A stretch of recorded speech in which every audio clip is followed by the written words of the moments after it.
ఒకసారి మీ అందరికీ నేను చెప్పదలుచుకుంది ఏంటంటే 21/6/25 ఈనాడు డేట్స్ ఉన్నాయి.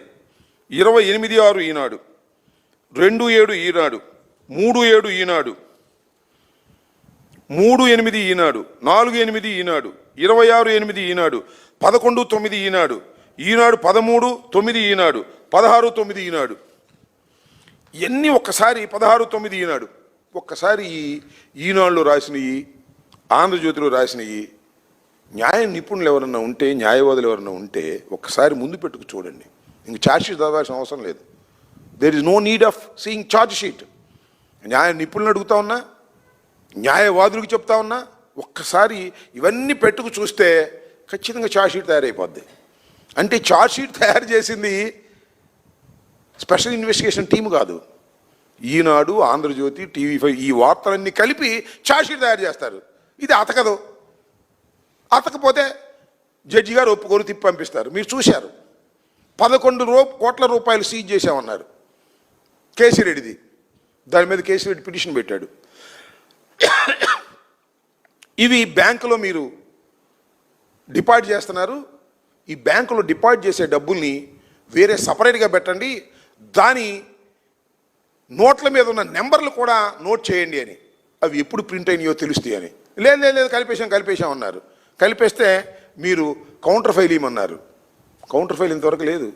ఎంత తిమ్మిని బొమ్మిని పడ్డారో, ఎంత గందరగోళం పడ్డారో మీ అందరూ చూస్తూనే ఉన్నారు. కోర్టు వారు అడిగినటువంటి ప్రశ్నలకు సమాధానం చెప్పలేక ఈ 11 కోట్ల వ్యవహారంలో సిట్టు ఎన్నిసార్లు సిట్ అయిందో, ఎన్నిసార్లు స్టాండ్ అయిందో నేను ప్రత్యేకంగా చెప్పాల్సిన అవసరం లేదు. ఇది ఎలా జరుగుతుందంటే ఒక అద్భుతమైన కథను అల్లినప్పుడు జరుగుతుంది. ఒక వాస్తవాన్ని ప్రజెంట్ చేసినప్పుడు ఇలా జరగదు.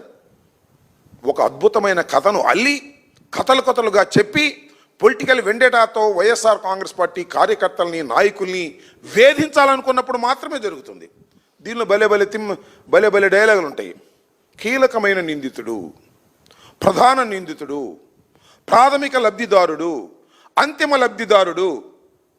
ఏందో మరి నాకు అర్థం కాల. కొత్త మాటలన్నీ పెట్టేసి రాసేస్తుంటారు కథలో. ప్రాథమిక లబ్ధిదారుడు అంట, అంతిమ లబ్ధిదారుడు అంట, కీలక లబ్ధిదారుడు అంట. మొత్తం ఎలక్షన్లో అంటే ఈ డబ్బులన్నీ పెట్టి ఖర్చు పెట్టేశారండి. అందుకని డబ్బులు పట్టుకోవడానికి లేదు కదా, ఇప్పుడు దొరకవు కదా, అందుకని ఆ మొక్క పెట్టేశారు. వీళ్ళందరూ అంతా ఎన్నికల ఖర్చు అంతా కూడా వైఎస్ఆర్ కాంగ్రెస్ పార్టీకి 250 కోట్ల రూపాయలు ఈ చెవిరెడ్డి భాస్కర్ రెడ్డి తదితరులు పంచారనేటువంటి కార్యక్రమం చేస్తున్నారు. ఆధారాలు లేని ఆరోపణలు, ఆధారాలు ఇట్టి పరిస్థితుల్లో దొరకనటువంటి కార్యక్రమాలు ఇవన్నీ చేస్తున్నారు. నిజంగా లిక్కర్ స్కామ్ జరిగే అవకాశమే లేనటువంటి కార్యక్రమం 5 సంవత్సరాల పాటు కూడా. ఎందుకంటే ప్రభుత్వమే లిక్కర్ అమ్మింది, ఎవరు ప్రైవేటు వ్యక్తులు అమ్మలేదు. డిస్టిలరీ నుంచి తీసుకొచ్చారు, అవుట్లెట్స్ పెట్టి అమ్మినటువంటి సందర్భం ఉంది. అంతే తప్ప మధ్యలో అమ్ముకోవడానికి అవకాశం ఇవాళ ఉంది. బార్ లైసెన్సులు మళ్ళీ పెంచటాలు రేట్లు, తగ్గించడాలు మళ్ళీ రేట్లు. ముందేమో షాపులు పెట్టారు, షాపులన్నీ పాడుకున్న తర్వాత రేట్లు పెంచారు వాళ్ళకు అనుకూలంగా, కిక్ బ్యాక్స్ తీసుకొని. ఇవన్నీ స్కాములు చేస్తున్నది తెలుగుదేశం ప్రభుత్వం, కూటమి ప్రభుత్వం, నారా చంద్రబాబు నాయుడు గారు, లోకేష్ గారు తప్ప మరొకరు కాదు. ఇదంతా కూడా పొలిటికల్గా. దీనిలో ఏమనుకుంటున్నానంటే పాపం చంద్రబాబు నాయుడు గారు చాలా అనుభవజ్ఞుడే, కానీ ఎందుకనో ఆవేశంలోనో ఆక్రోశంలోనో తెలివిని వీడుతున్నారు. ఏదో ఒక విధంగా వైఎస్ఆర్ కాంగ్రెస్ పార్టీని అణిచేయాలని, అందరినీ లోపల పెట్టేస్తే భయపడిపోతారని, భయపడిపోతే ఇక తనకు ప్రత్యర్థి పార్టీ ఉండదని, ఎలాగూ పవన్ కళ్యాణ్ తనమ్మటే ఉన్నాడు, బీజేపీ తనమ్మటే ఉంది కాబట్టి ప్రత్యర్థి పార్టీ జగన్మోహన్ రెడ్డి గారి వైఎస్ఆర్ కాంగ్రెస్ పార్టీ ఉండదని, దాన్ని నాశనం చేద్దామనేటువంటి ఒక కుట్రపూరితమైనటువంటి ఉద్దేశంతో, ఆధారాలు లేని ఒక అభూతమైన కల్పనతో ఈ సిట్టు ద్వారా కేసులు పెట్టించేటటువంటి కార్యక్రమం చేసి మమ్మల్ని అణచాలని చూస్తున్నారు. కానీ ఒకటి మర్చిపోతున్నారు, ఎంత అణిచినా కూడా వైఎస్ఆర్ కాంగ్రెస్ పార్టీ అణిగిపోయేటటువంటి పార్టీ కాదనే విషయాన్ని మీరు గుర్తుపెట్టుకోవాలి. డాక్టర్ వైఎస్ రాజశేఖర రెడ్డి గారి మరణం తర్వాత ఆరంభమైనటువంటి ఈ రాజకీయ పార్టీ అనేక ఒడిదుడుకులు ఎన్నుకున్నది. అనేక సందర్భాల్లో అనేక ఒడిదుడుకులు ఎన్నుకొని నిలబడినటువంటి రాజకీయ పార్టీ. ఈ రాజకీయ పార్టీని ఏదో నాశనం చేసేస్తాము, తొక్కేస్తాము అంటే సాధ్యపడేటువంటి అంశం కాదనే విషయాన్ని దయచేసి నారా చంద్రబాబు నాయుడు గారు, లోకేష్ గారు గమనించాలని మనం చేస్తున్నా. ఇలాంటి తప్పుడు కేసులు పెట్టి బెదిరించాలని ప్రయత్నం చేయటం చాలా దురదృష్టకరమైనటువంటి పరిణామంగా నేను భావిస్తున్నాను. భారత రాజకీయాల్లో ఈ రకమైనటువంటి దౌర్భాగ్యమైనటువంటి రాజకీయ కక్షలతో మీరు పెట్టేటటువంటి ప్రయత్నం చేస్తున్నారు. ఇంకా నిజంగా లిక్కర్ అంటే 14-19 కాలంలో జరిగినటువంటి స్కామ్ ఇంత అంత స్కామ్ కాదు. చంద్రబాబు నాయుడు గారి మీద అప్పుడు లిక్కర్ స్కామ్ కేసు కూడా ఉంది. దాని మీద బెయిల్లో ఉన్నాడు చంద్రబాబు నాయుడు గారు. ఇవాళ అంటున్నాడు ఆయన ఎవరో మొన్న ఆయన జగన్మోహన్ రెడ్డి గారు మీరు వెళ్ళండి కోర్టులకి, విచారణ జరిపించండి తొందరగా అని. చంద్రబాబు కూడా చేయొచ్చుగా విచారణ. అన్ని స్టేల మీద బతుకుతున్నాడు చంద్రబాబు నాయుడు గారు. మా మీద సవాల్ చేయడానికి మాత్రం సిద్ధంగా ఉంటాడు. చంద్రబాబు నాయుడు గారు కూడా అంటున్నాడు రా దమ్ముంటే అసెంబ్లీకి అని. నువ్వేమైపోయావా అసెంబ్లీకి రాకుండా? ఏడ్చి మరీ పారిపోయినటువంటి సందర్భం ఉంది కదా. నువ్వు మళ్ళీ మమ్మల్ని సవాల్ చేస్తున్నావు. ఇలాంటి పనికిమాలిన సవాళ్ళు, ఇలాంటి పనికిమాలిన కేసులు పెట్టి వైఎస్ఆర్ కాంగ్రెస్ పార్టీని అణచాలని ప్రయత్నం చేయటం చాలా దురదృష్టకరమైనటువంటి పరిణామం. ముఖ్యంగా చెవిరెడ్డి భాస్కర్ రెడ్డి గారి మీద వ్యక్తిత్వంగా ఆయన హననం చేయాలనేటువంటి ఒక దుర్బుద్ధితో ఆయన మీద మీరు ఈ కేసులు పెట్టి వెంటాడుతూ ఉన్నారు. దీని ఉసురు మీకు కొడుతుందని కూడా ఈ సందర్భంగా నేను చెప్పదలుచుకున్నాను. భాస్కర్ రెడ్డి కానీ లేదా ఈ కేసులో ముద్దాయిలు కానీ ఎవరి మీద మీరు సరైనటువంటి ఆధారాలు చూపేటటువంటి శక్తి మీకు లేదు. కారణం ఇది అవాస్తవమైనటువంటి కేసు. దీనిలో స్కామ్ ఎక్కడా లేకపోయినా స్కామ్ ఏదో ఉందనేటువంటి భ్రమ కల్పించే విధంగా మీరు నాటకం ఆడుతూ ఉన్నారు. ముందేమో 50,000 కోట్లు అన్నారు, తర్వాత 30 అన్నారు, తర్వాత 18 అన్నారు, ఇప్పుడు 3,500 నిన్న చార్జ్షీట్లో పడేసి 3,500 కోట్ల రూపాయలు అనేటువంటి మాట మాట్లాడుతూ ఉన్నారు. పొంతన లేదు. మీ ఆర్గ్యుమెంట్స్కి మీకే పొంతన లేనటువంటి ఒక దురదృష్టకరమైనటువంటి ప్రచారాలు మీరు చేస్తున్నారు. ప్రజలు నమ్ముతున్నారని మీరు అనుకుంటున్నారు. ప్రజలు నమ్మడానికి సిద్ధంగా లేదు. ప్రజలు నవ్వుతున్నారని కూడా ఈ సందర్భంగా నేను మీ ద్వారా ప్రజలకు చెప్పదలుచుకున్నాను. అలాగే సిట్టుకి చెప్పదలుచుకున్నాను. అదేవిధంగా లోకేష్కి, నారా చంద్రబాబు నాయుడు గారికి కూడా చెప్పదలుచుకున్నాను. ఇలాంటి తప్పుడు కేసులు పెట్టి వైఎస్ఆర్ కాంగ్రెస్ పార్టీని అప్రదిష్ట పాలు చేయాలని మీరు అనుకుంటే వైఎస్ఆర్ కాంగ్రెస్ పార్టీ అప్రదిష్ట పాలు కాదు కదా, దేదీప్యమానంగా మళ్ళా పెరుగుతుందనే విషయాన్ని దయచేసి గమనించవలసిందిగా కోరుతూ ఉన్నాను.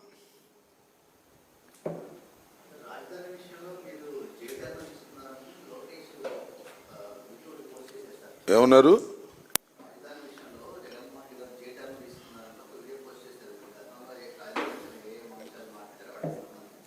మేము జేటాను వాళ్ళు తీసుకున్నారు. ఇంకా చాలా సందర్భాల్లో నేను ఒక మాట చెప్తాను. రాజధాని విషయంలో ఏ టర్న్ తీసుకున్నాం అనేది ప్రజలు గమనిస్తూ ఉన్నారు. మొన్న జరిగినటువంటి ఒక అంశంలో, ఒక సమావేశంలో మా సజ్జల రామకృష్ణారెడ్డి గారిని మీరు మళ్ళీ తిరిగి అధికారంలోకి వస్తే అమరావతి నుంచే మీరు పాలిస్తారంటే ఎస్ అమరావతి నుంచే పాలిస్తామని ఆయన చాలా స్పష్టంగా చెప్పినటువంటి సందర్భం. అది నేను తెలియగలుగుతానండి. 3 రాజధానుల ప్రశ్న ఎక్కడొస్తుంది, ఎప్పుడు వచ్చింది? ఈ రాజధాని పూర్తి కాకపోవటం వల్ల. అసలు ఇంతవరకు అసలు నేను అడుగుతా ఉన్నా, అయ్యా నారా చంద్రబాబు నాయుడు గారు, ఇప్పటికైనా రాజధాని ఎట్టాగో మీరు పూర్తి చేయలేరు, అమరావతి మీ జన్మలో పూర్తి చేయలేరు. మీరు అనుకుంటున్న అమరావతిని పర్మినెంట్గా ఒక అసెంబ్లీని నిర్మిస్తారా? పర్మినెంట్గా ఒక హైకోర్టును నిర్మిస్తారా? పర్మినెంట్గా ఒక సెక్రటరియట్ని నిర్మిస్తారా? ఈ 3 సంవత్సరాల్లో చెప్పమని అడుగుతా ఉన్నా. ఎన్ని సంవత్సరాలు ఉంది? 3 సంవత్సరాలు 8 మాసాలు ఉంది. ఎక్కడుంది? ఎక్కడేసిన గొంగళి అక్కడే ఉంది. పాత సెక్రటేరియట్టే, తాత్కాలికమైన సెక్రటేరియట్టే, తాత్కాలికమైన హైకోర్టే, తాత్కాలికమైన శాసన మండలే, శాసనసభే. ఏది పర్మనెంట్? ఏది ఎక్కడుంది? అందుకనే మొన్న జగన్మోహన్ రెడ్డి గారు చెప్పింది కూడా, ఎందుకయ్యా ఇంత ఆయాసపడుతున్నావు, శుభ్రంగా ఈ 3 కలిసి ఇక్కడ కట్టేవయ్యా, ఒక 500 ఎకరాలు తీసుకుంటే కడితే అయిపోతుంది అని చెప్పాం. 1,00,000 కోట్ల ఏందండి? నాకు అర్థం కాలేదు. ఉన్న మెడికల్ కాలేజ్ అమ్ముతావా? 1,00,000 కోట్లు పెట్టి కడతావా? 5,000 కోట్లతో పూర్తి చేయలేవు నువ్వు. ఏమిటి అన్నీ కూడా ఒక మోసపూరితమైనటువంటి మాటలు మాట్లాడి మేము ఏ టర్న్ తీసుకున్నామో జే టర్న్ తీసుకున్నామో ఏం జరిగిందో మీరు చూస్తారు రాబోయే కాలంలో. ఇవాళ అవ్వలేదుగా, ఇంకా 3.5 సంవత్సరాలు ఉంది వాళ్ళ పరిపాలన. ఇప్పటికీ నేను అడుగుతా ఉన్నా, మీరు మళ్ళా అధికారంలోకి వస్తే ఏం చేస్తారనే ప్రశ్న చంద్రబాబు నాయుడికి వస్తుంది, లోకేష్కి వస్తుంది, మేధావులకి వస్తుంది. దాన్ని బట్టి అర్థమయ్యేది మేము అధికారంలోకి రాబోతున్నామని. అది దీని కంక్లూజన్. ఓకే,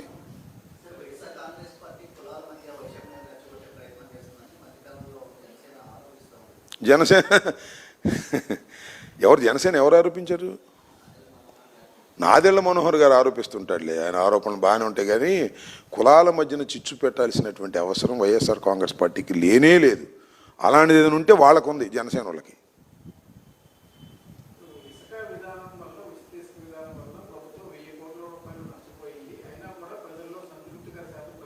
దేని గురించి? ఇసుక ఉచితంగా మీకు ఏమైనా ఉచితం వస్తుందా? ఇసుక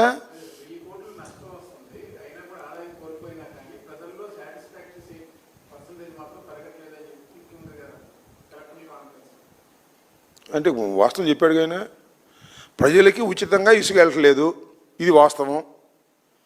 ప్రభుత్వానికి ఆదాయం రావటం లేదు, ఇది వాస్తవం. ఎక్కడ పోతుంది డబ్బులు? ప్రజలకు ఉచితంగా రావాలిగా.